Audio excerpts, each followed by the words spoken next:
벌써 오늘이 4월 마지막 주일입니다.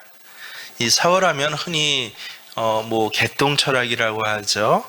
그래서 4월은 잔인한 달이다라고 학창 시절부터 지금에 이르기까지 그렇게 시한꿀을 의미하지 않았습니까? 이 T.S. 엘리엇의 황무지에 나오는 이 시를 세계 어느 나라보다 우리나라 사람들이 더 잘 황무지 씨가 한 30팽이 넘는 대단원의 서사신데 꼭 요거 하나만 이야기를 합니다. 4월은 잔인한 달이다. 실제 우리 역사 근세사의 4월은 참 잔인한 일이 많이 일어나기도 했습니다. 그래서 4월은 잔인한 달이다라고 하는데, 근데 여러분 의문을 한번 가져보십시오. 왜 4월이 잔인한 달입니까? 아니, 오히려 4월은 어때요? 긴 어둠의 겨울이 끝나고 다가오는 봄을 직접 이 개나리 진달래가 눈앞에 펴대며 기온은 따뜻해지고 옷차림은 가벼워지고, 오히려 4월은 어떻습니까? 소망의 달이 아닙니까? 근데 왜 4월이 잔인한 달이라고 우리는 아무 생각도 없이 그것을 한편의 식구처럼 그렇게 외우고 다녔습니까? 영문학을 전공하신 분들이나 대학에서 기초 교양을 들으신 분은 이것 정도 하나도 분명히 알고 있습니다. 이 T.S. 엘리엇의 이 4월은 잔인한 달이다라는 것은 굉장히 반어법이라는 의미예요. 무슨 소리입니까? 4월이 되면 이 세상에는 겨울이 끝나고 봄을 알리는 여러 가지 생명의 징조들이 나타나는데, 근데 우리 인간 사회, 특별히 엘리엇이 살고 있던 그 서구 사회에는요, 살아날 기미가 도무지 보이지 않을 뿐더러 오히려 아예 소망이 없고 인생 끝났어라는 그런 것을 보게 되면, 자연과 만물들은 살아나는데 아예 우리는 끝났어. 인간 세계의 이 모든 불가능성이 환기되기에 그래서 더 잔인한 달이다라고 하는 것입니다. 쉽게 말하면 희망 고문이라는 거예요. 4월이 되면. 그러나 요새 영문학사에 이 엘리엇에 대한 새로운 어떤 학설과 또 연구를 하는 사람들이 굉장히 많이 있습니다. 그 중에 한 사람의 해석이 저는 그럴듯합니다. 엘리엇이 프랑스 유학 시절에 만난 그래서 엘리엇의 영혼의 친구, 단짝이라고 그가 칭했던 그 친구를 만나게 되는데, 베드날드라는 프랑스인입니다. 근데 이 베드날드가 1913년 4월에 발발한 갈리폴리 해전에서 죽게 됩니다.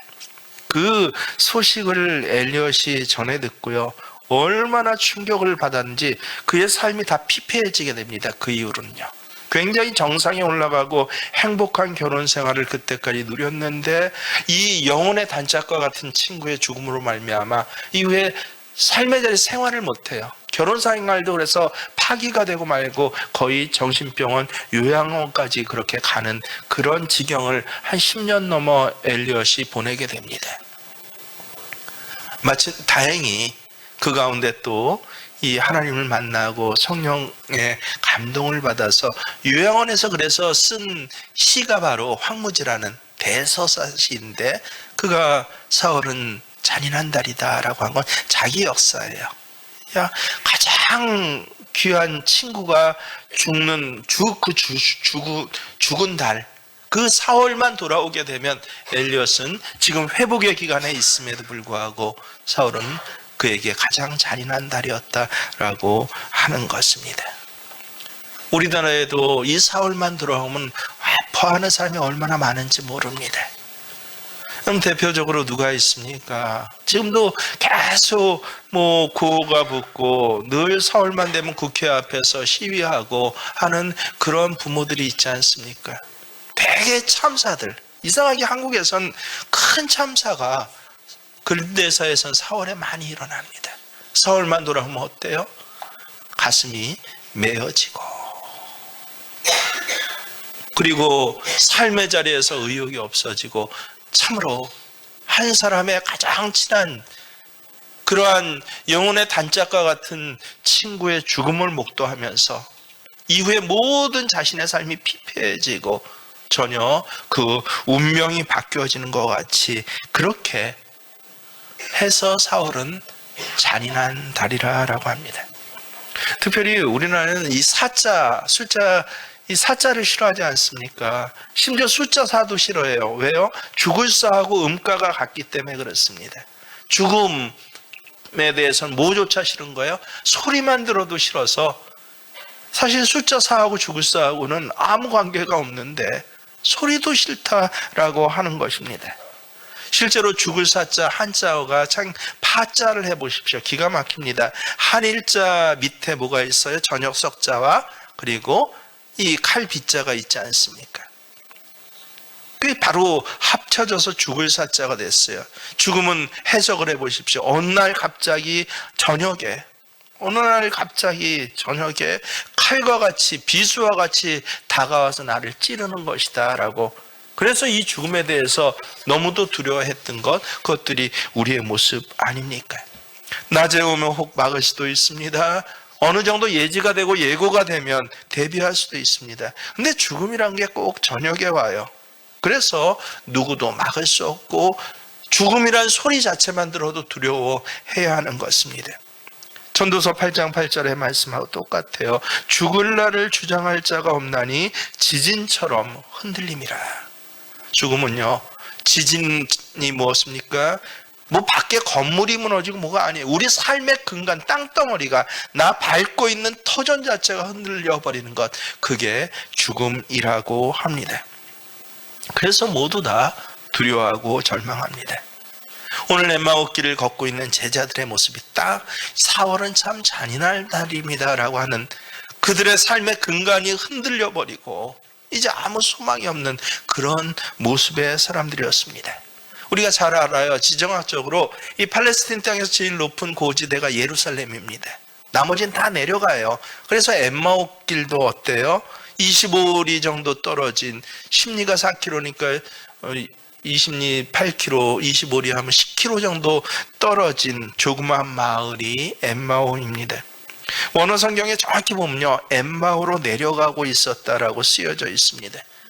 지정학적으로 높은 예루살렘에서 낮은 엠마오로 내려가서 그랬을까요? 아니에요.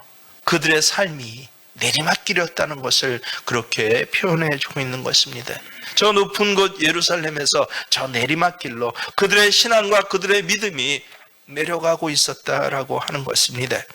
사람은 자기가 바라고 추구하던 이상이나 목표에 도달하지 못하고 실패했을 때 내려간다라고 우리가 표현하지 않습니까?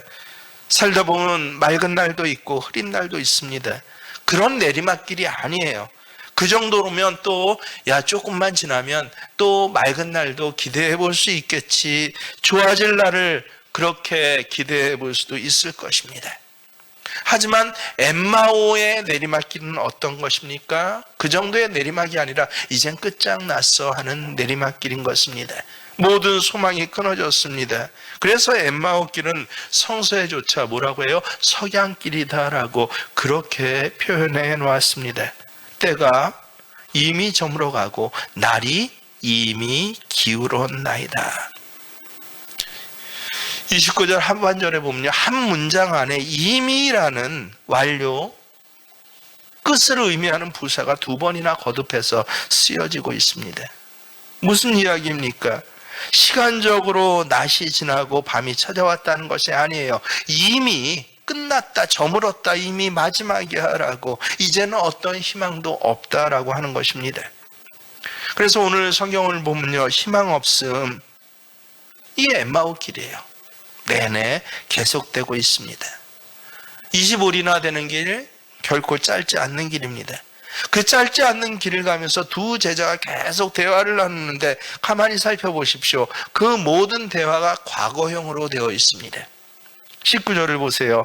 예수님은 하나님과 모든 백성 앞에서 말과 일에 능하신 선지자였었다라는 것입니다. 내가 과거에 그 예수의 말을 들었고 과거에 이적을 행할 때 선지자 예수에 있는 자리에 내가 있었다라고 하는 것입니다. 20절을 보십시오. 우리 대제사장들과 관원들이 사형 판결을 하여서 십자가에서 주님을 못 박아 죽였다는 것이에요. 이미 과거에 끝났다라고 하는 것입니다. 결정적으로 21절에 보면요, 자신의 심정을 솔직하게 뭐라고 이야기합니까? 우리는 이 사람이 이스라엘을 속량할 자라고 바랐노라. 바랐노라. 과거형이에요. 바랬었다는 거예요. 그런데 이제는 어떻습니까? 바람이 없다는 것입니다. 바랬는데, 그런데 예수님이 십자가에 죽어버렸다는 것이에요. 더 이상 아무 소망이 없습니다. 무슨 희망이 있겠습니까? 죽었는데요. 여러분, 죽을 것 같다와 죽었다의 차이를 아십니까? 여러분, 죽을 것 같다, 죽었다 비슷한 말인데 절대 차이가 나는 말입니다. 예를 들어서 고통이나 아픔의 강도는 비슷할 수가 있어요. 너무도 힘들어서, 얼마나 힘들면 죽음이라는 그 음가조차 생각하기 싫은 그 말을 거기에 대입해 썼겠습니까? 하지만 결정적으로 차이가 있는데 뭔지 아십니까? 죽을 것 같다는 것은 신랄 같다고 할지라도 죽지 않을 수도 있는 소망이 있다는 것이에요. 그리고 죽을 것 같다, 사실은 무슨 뜻입니까? 죽고 싶지 않다는 거예요. 그 속마음이 죽을 것 같다라는 말에 들어 있습니다.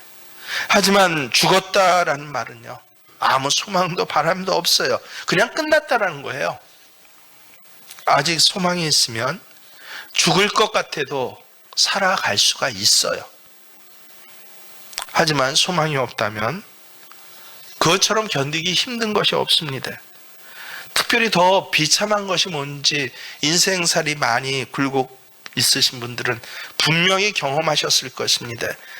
막 소망에 가지다가 절망이 찾아오면 그땐 정말 회복하기가 힘듭니다. 실제로 냉전 시대가 끝나고 나서 과거 이 KGB에 근무했던 이 KGB의 그 부장까지 아마 올랐던 그 스파이가 회고록을 썼는데요. 그 실화가 실제 있대요. 냉전 시대에는 미국, 소련이 서로 스파이를 보내서 간첩 활동을 하지 않습니까? 어느 날 미국에서 소련에 이 간첩 활동을 하던 스파이 한 명이 잡혔는데 굉장히 중요한 인물이었던 것 같습니다. 그래서 예전에 스파이가 잡히면 어떻게 해요? 서로 인질 교환을 하지 않습니까? 그래서 소련에도 미국 스파이를 하나 잡아서 인질 교환을 해야 되는데 그때 잡은 스파이가 없는 것이에요. 그래서 소련 KGB에서 이 묘안을 짜냈는데, 무슨 묘안을 짜냈냐면 그때 마침 이 소련으로 와서 유학하고 있었던 미국인 운동선수가 있었다고 합니다. 그를 스파이로 몰아서 KGB에서 잡아간 것입니다. 그래서 막 고문을 하고 고통을 주고 하는데, 너 스파이지 부러라고 하는데, 근데 이 운동선수가 의지가 강한 사람이라 아무리 해도 나 스파이 아니라고, 난 간첩 아니라고 자백하지 않는 것입니다. 스파이 아니니까요. 가끔 이렇게 의지가 강한 사람이 있어서 굴복시키기 힘들 때가 있대요, KGB에서. 그런데 이런 사람에게도 통하는 방법이 하나 있다라고 거기 글을 써놓았습니다. 뭔지 아십니까? 어느 날 갑자기 감옥문을 활짝 열고 당신이 이제 며칠만 있으면 미국에 돌아갈 거야 라고 그렇게 희망을 준다고 합니다. 그리고 그 3, 4일 사이에 어떻게 해요? 깨끗이 목욕을 시키고 또 옷도 새 것으로 그렇게 갈아입히고 드디어 출발할 준비를 다 한다는 것이에요. 그리고 밥도요, 여지껏 줬던 것보다 훨씬 더 고급진 밥. 이제 이 소련 감옥에서 마지막이니까 우리 소련에 대해서 이미지를 결코 나쁘게 하지 마십시오라고 그렇게 소장까지 나와가지고 정말 내일 갈 사람처럼 그렇게 대우를 한 3일 정도 해준다고 합니다. 그리고 다음 날이 됐습니다. 아침 일찍이 그 교도소 감옥문을 딱 열고 모든 사람이 배웅하는 가운데서 보낸다는 것이에요. 근데 계단을 하나 둘 셋 넷 5개 딱 내려가면 갑자기 삐릭 비상등이 울리면서, 그러면서 그 사람을 잡는다는 거. 너 못 가. 가는 게 취소됐어. 미국에서 너를 인도받기를 거부했어 라고 한다는 것입니다. 그러면 어떻게 할까요? 이 사람이 거기서 무너졌다고 해요. 실제로 그렇게 고문을 해도 나 스파이 아니다고 하던 사람이 그냥 그 자리에서 끌려올라면서 그래요, 나 간첩이에요 라고 그냥 스스로 거기서 시베리아로 떠났다고 합니다. 그렇습니다. 여러분 무슨 뜻인지 알겠습니까? 완전히 절망 중에 있다가 소망이 생겼다가 다시 절망으로 갈 때 그 사람은 완전히 무너지게 됩니다. 그런데 바로 그런 경우가 오늘 이 엠마오로 내려가는 두 사람에게 있었던 것입니다. 이스라엘 전체가 메시아를 400년 동안이나 기다렸습니다. 그런데 메시아에 아무리 기다려도 400년이 지나도 오지 않아요. 그래서 마침내 어떻게 했어요? 하나님 말씀도 끊기고 말라기부터 예수 오기 마태복음 사이가 성경으로는 한 장이지만 근데 이스라엘 역사로 보면 400년이에요. 여러분 400년이면 언제입니까? 우리로 하면요. 저 조선 건국하고 얼마 안 된 초기예요. 그때부터 소망을 가졌는데 이성계가 위화도 해군에서 조선 건국한다부터 대한민국의 소망을 가졌는데 어때요? 다 끝장이 났어요. 말씀도 끊겼습니다. 일제 치하에로 들어갔습니다. 백성들은 다 각기 마음이 달라지고 그 아름다운 전통과 정신도 다 무너져 버렸어요. 근데 소망이 없어요. 그런데 어떻습니까? 메시아가 왔다는 것이에요. 다 포기했는데 이제 이걸로 끝장이야 했는데 그런데 드디어 그들도 메시아를 엠마오 제자도 메시아를 만났다는 거예요. 이분이야말로 진정 우리를 구원하실 구세주시다, 메시아다라고. 그리고 그분을 다시 따르기 시작했습니다. 인생에 새로운 소망이 생겼죠. 그런데 그분이 어떻게 했어요? 메시아로 멋지게 로마 제국을 무찌르고 왕으로 등극한 것이 아니라 십자가에 못 박혀서 그냥 아무 능력 없는 사람처럼 죽임을 당해버렸습니다. 우리는 이 사람이 이스라엘을 속량할 자라고 바랐노라. 그렇습니다. 메시아에 대한 소망이 다시 절망이 되는데 어느 절망이에요? 내 눈에 십자가에서 죽어버렸어요. 죽으면 끝 아닙니까? 그래서 이 엠마오 두 제자는요, 절망의 마음을 가지고 이제 모든 것을 포기하고 고향으로 돌아가는 길, 그들 인생의 내리막 길을 가는 그 길이 바로 엠마오 길이에요. 엠마오라는 것은 뜻이 뭔지 여러분 알고 계신 분이 있죠? 알 수 없다, 미지라는 뜻이에요. 이제 내 인생이 어떻게 될지 미지는 알 수 없어서도 미지고 아무 소망이 없어서도 바로 엠마오, 미지라는 것입니다. 사람이 이런 상태에 빠지면 가장 무서운 올무에 빠지게 되는데 그게 뭔지 아십니까? 여러분, 자기가 없어집니다. 오늘 22절을 보십시오. 그래도 21절까지 그 많은 이야기를 하는데 비록 과거형이긴 하지만 내 인생이 있었어요. 근데 23절부터 보면 내가 전혀 없어집니다. 예수님이 부활하셨다는 소식을 들었어도 그것은 나와는 상관없는 일이에요. 그냥 다른 사람이 부활했다고 하대요. 3인칭 사건이 이후로 일어난 모든 것들이 3인칭이에요. 나하고는 상관없고 내가 간섭할 수도 없고 아예 그런 마음조차 없어요. 어떤 여자들이 말합니다. 새벽에 무덤에 갔더니 거기서 예수 시체가 없어졌다고 하대요. 또 어떤 여자들이 말합니다. 천사들이 나타나서 예수님이 살아났다고 이야기를 했다고 하대요. 또 다른 두어 제자들이 정말 예수가 살아났냐고 여자의 말을 확인하려고 무덤에 갔었는데 무덤이 비었다고 하대요. 가만히 보십시오. 뭐가 틀립니까? 내가 바랬다, 내가 보았다. 그래도 소망이 끊어졌을지라도 과거에는 어때요? 내가가 있어요. 근데 완전히 소망이 끊어지니까 그 다음부터는 뭐가 없습니까? 내가가 없습니다. 전부 다 다른 사람의 이야기예요. 실제로 목회 현장에서 그런 분들을 보게 됩니다. 너무도 절망하면요, 자기가 없어지더라고요.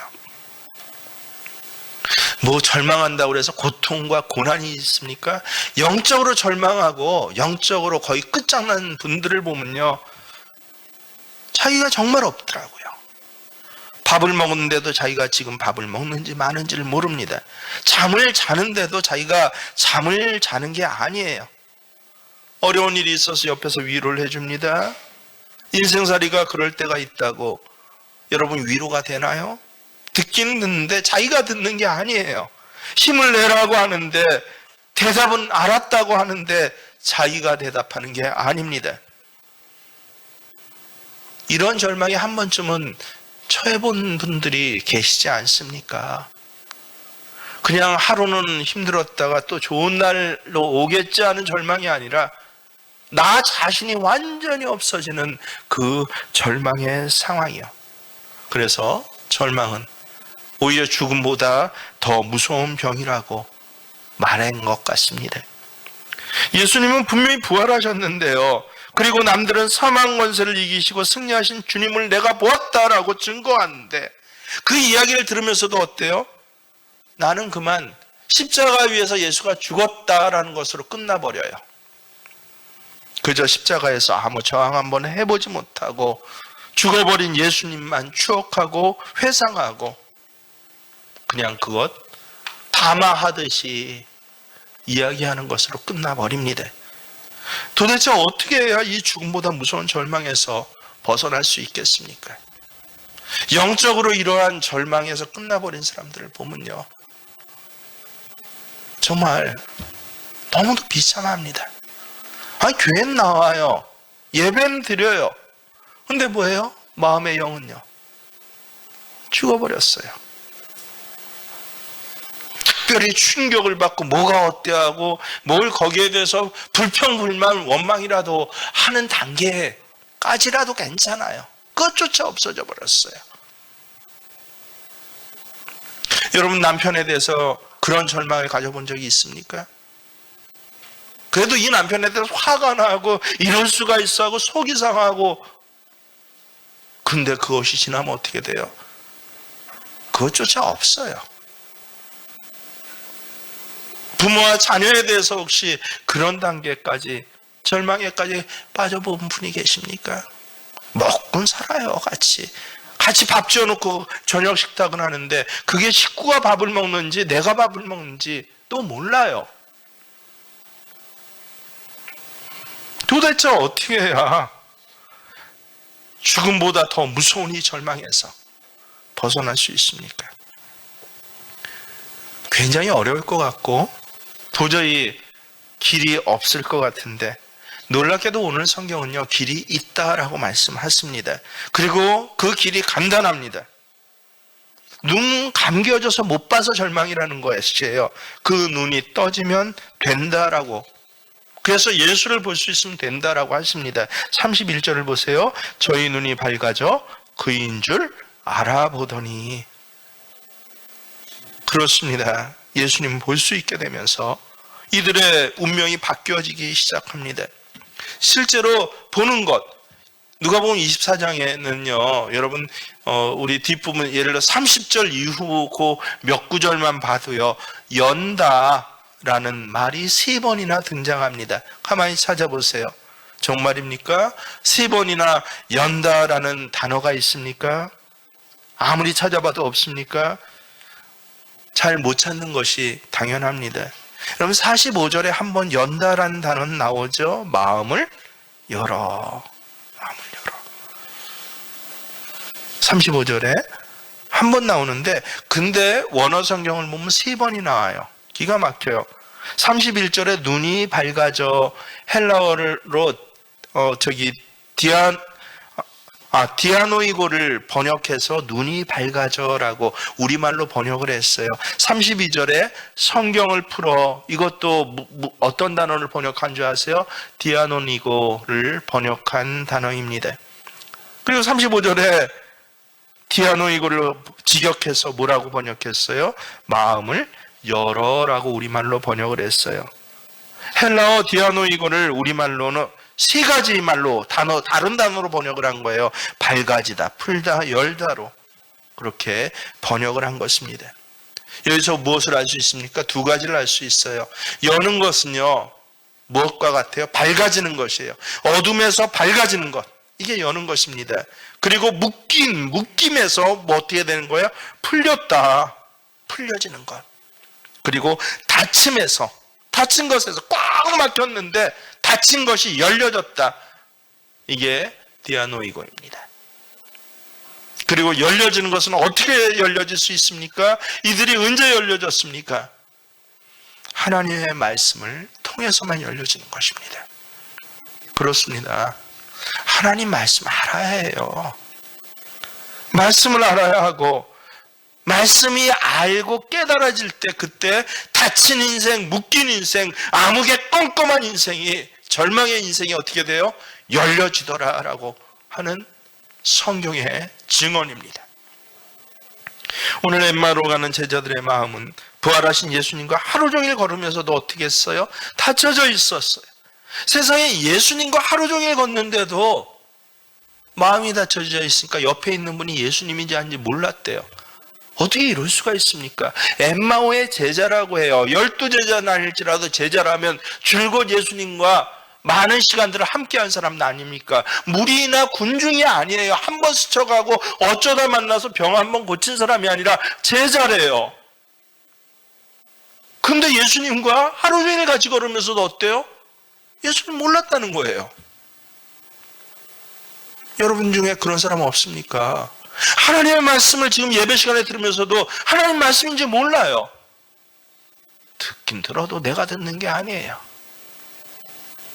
차라리 그러면 은혜 없어서 가슴이 아파서 저 십자가를 바라보고, 내가 왜 십자가를 바라보고도 은혜가 없습니까? 눈물이라도 흘리면 좋을 텐데 그것조차 없어요. 예배를 드려도 내가 드리는 게 아니에요. 뭐 식구의 영혼의 얘기를 해도 마음이 어때요? 무감각해요. 아무 생각이 없어요. 아픔이 없어요. 자식이 당장 손가락 다쳐갖고 피나갖고 병원 간다고 이거 어떻게 하면서 저 죽어서 지옥 가갖고 마지막 그 끝까지 심판을 받는다라고 아무리 얘기해도 어떻습니까? 아무 상관없어요.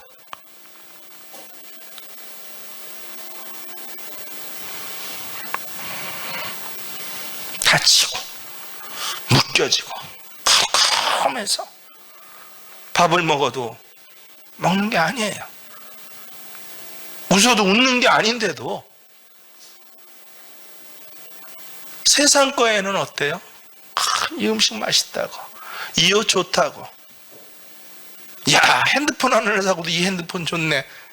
감각이 있는데 내 인생 그 영의 길에는, 앞으로 다가올 예수 그리스도의 그 심판의 날에는 어떻습니까? 아무 감각과 소망도 없고, 심지어 예배 드리면서 이 지옥의 말씀을 전해도 천국의 말씀을 전해도 좋을 수 있어요.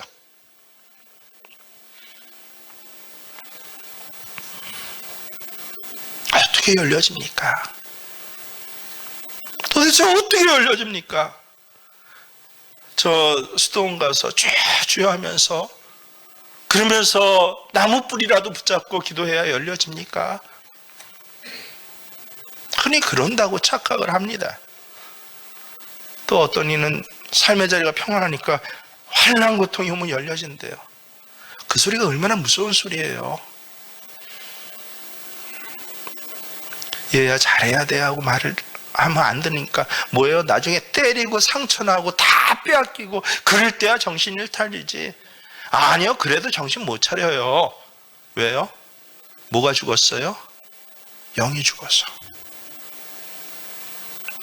잘 다니던 직장 빼앗겨서, 그래서 돈 어려워봐야 하나님 앞에 물질로 헌신하지. 정말 그럴까요? 아니요. 막 다쳤어요.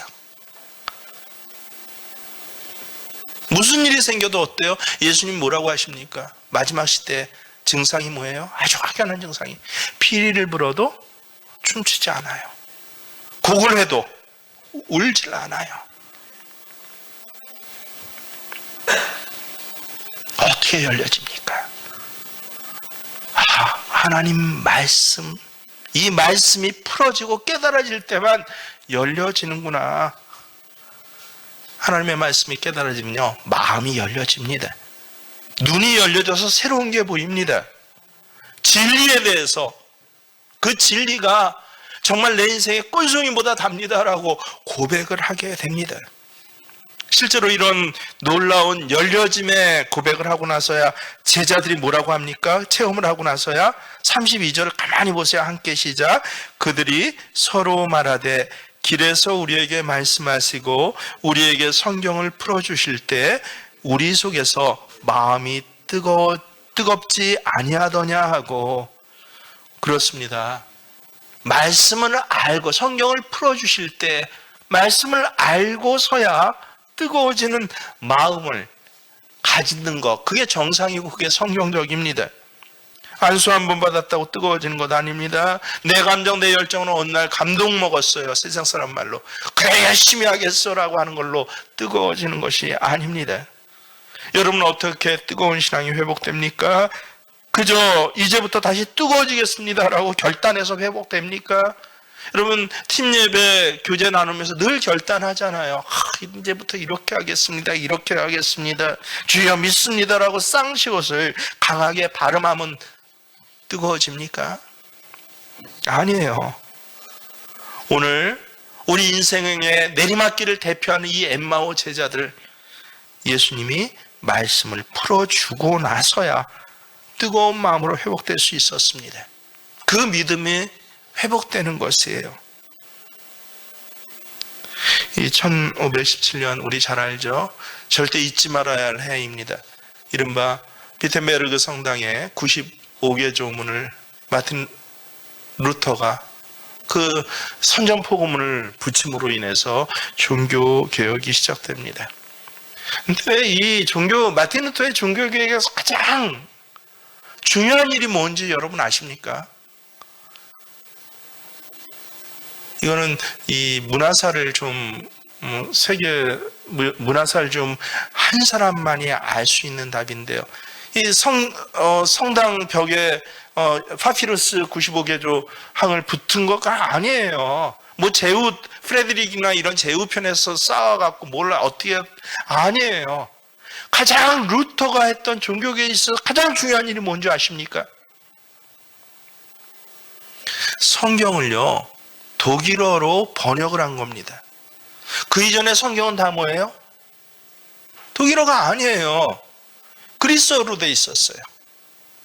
그러니까 그리스어를 알지 못하면 누구도 성경을 읽을 수가 없어요. 성경인데 영어 성경만 해도 그래도 우리 좀 읽잖아요. 만약에 아프리카어로 돼 있다라고 이 성경이, 그러면 여러분 어떻게 하시겠습니까?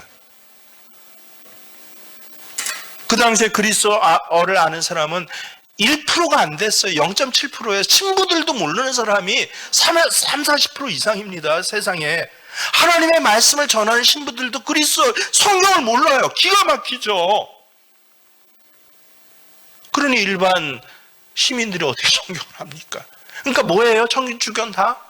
눈에 시각적인 믿음이에요. 눈에 보이게 신부가 멋진 옷을 입고 목소리도 어떻게 저같이 목소리면 이 신부에서 탈락됩니다. 거룩하게 그랬습니다. 뭐 이런 식으로 하고요. 온통 교회 장식도 어때요? 눈에 보인 스테인드 글라스로 쳐져갖고 굉장히 거기 들어가면 왠지 엄숙해지는 그런 감각과 감정과 느낌으로 그게 예배래요. 왜 그런 줄 아세요? 성경을 몰라서요. 읽을 수가 없는 거예요. 그런데 루터가 선전포고 붙은 거, 그 선전포고가 아니에요. 이것 좀 대답해 주세요 하고 카톨릭에 요청을 한 겁니다. 면죄부가 정말 효력이 있습니까? 라고 요청을 한 몇 가지 질문서예요. 진짜 루터가 했던 가장 위대한 일, 성령께서 감동시켜서 하셨던, 루터의 종교개혁에서 그래서 3년 동안 그가 했던 일이 뭡니까? 그리스어로 된 읽지 못하는 성경을 독일 일반 학생들도 읽을 수 있는 독일어로 번역한 거예요. 그래서 무식한 사람도, 할머니도, 할아버지도 성경을 그 다음부터서야 읽을 수 있게 되었습니다. 그 후에 어떤 일이 일어난지 아십니까? 세계사적으로. 여러분, 하나님 말씀이 독일 사회 전체에 퍼지게 되자 독일이 그전에는요 가장 뭡니까?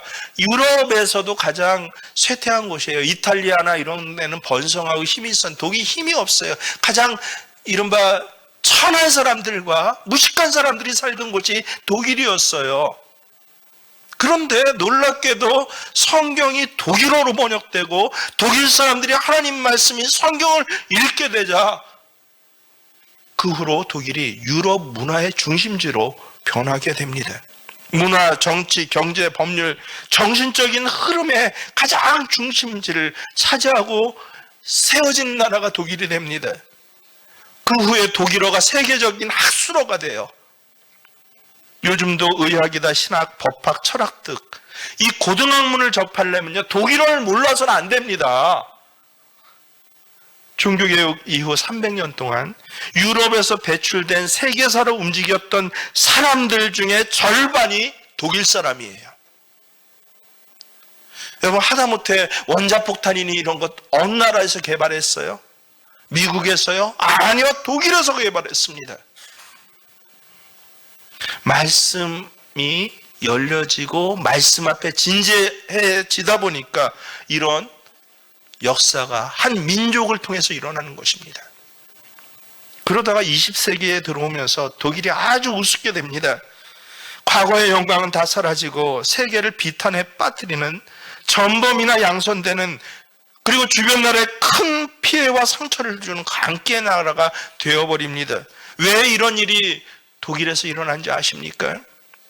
19세기 말부터 독일에서 성경의 모성과 계시의 절대성을 부정하면서, 그러면서 성경도 오류가 있고 계시란 것은 없어, 이것은 사회적 현상으로, 그리고 면밀히 과학적으로 따져봐야 돼 라고 이야기를 하는 이른바 자유주의 신학이 독일에서 일어나게 돼요. 하나님의 말씀을 우습게 여기는 풍조가 신학계로부터 퍼져나가서 학교로 퍼져나갑니다. 정치계로 퍼져나갑니다. 개교의 현장에 퍼져나가요. 얼마 후에는 히틀러와 같은 미친 사람이 지도자로 독일 사람들에 의해서 선출이 됩니다.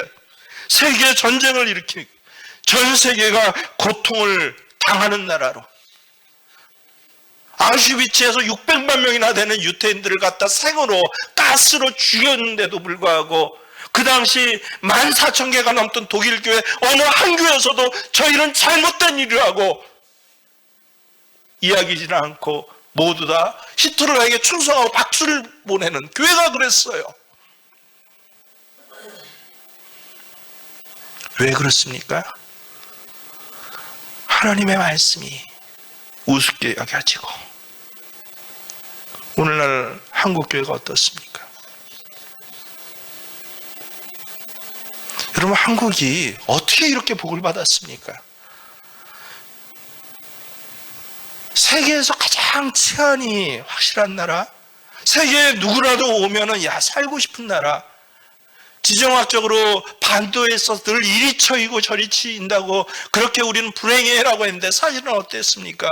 지정학적으로 사계절이 분명하고 저 바다 해양 세력으로, 그리고 저 북쪽 그 대륙으로 진출할 수 있는 이런 아름다운 나라.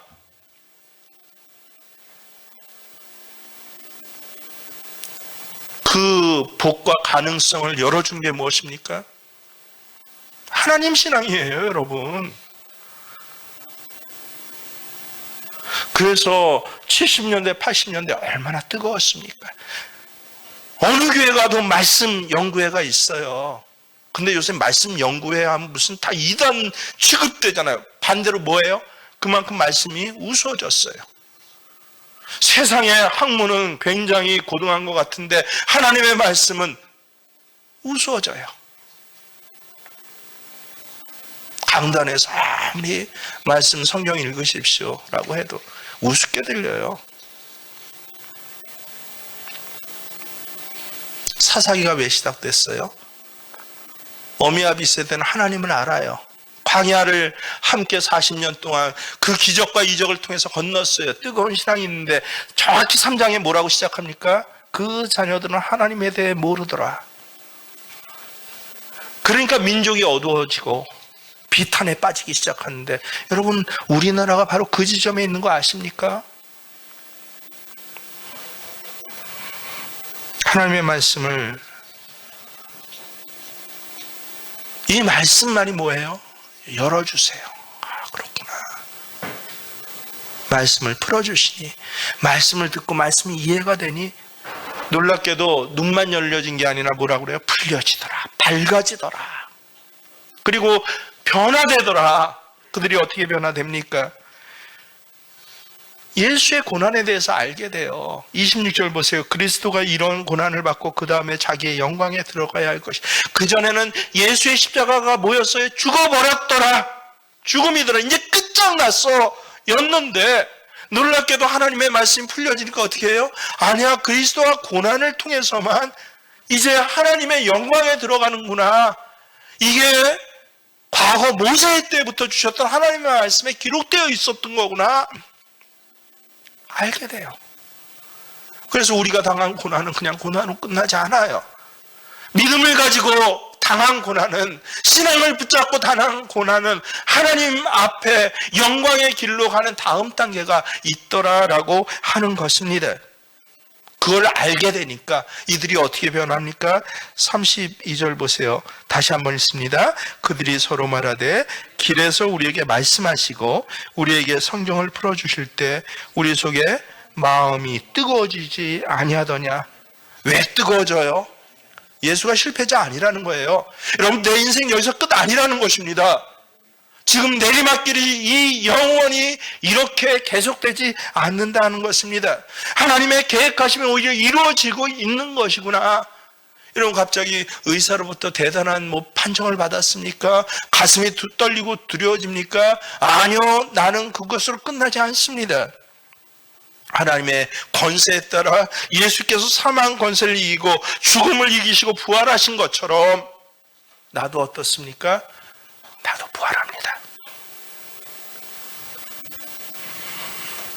그 부활의 약속을 내가 붙잡습니다. 무슨 기적을 체험해서가 아니에요. 기적은 이미 예수님이 공생의 기간 함께 있는 동안 얼마나 많이 체험했습니까? 별 희한한 기적을 다 체험하지 않았습니까? 그래도 그들은 또다시 절망하지 않습니까?